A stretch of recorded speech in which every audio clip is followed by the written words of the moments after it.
Hello, I'm Ryan Carmelini, and here we are at Gallows Hill Graveyard, where the New Milford Youth Agency has graciously volunteered to help upkeep and restore it to its long-lost luster. It was established in 1734, and the majority of the gravestones are from the 1800s to 1850s, and there are a lot of veterans and other notable people buried here. Hi, I'm Kellen Ness, and I'm going to be explaining the importance of the obelisk in this Christian graveyard.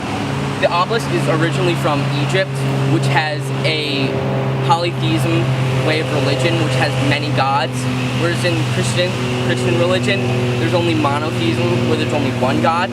So it's very odd that an Egyptian polytheism religion has this obelisk, why we took it when we only have one god, and we still don't know why it's here. No one really knows why they put it there.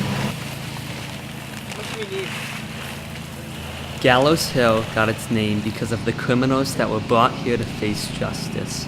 While a lot of the facts have been lost, today it is a peaceful cemetery that we are trying to restore to honor the veterans who are buried here.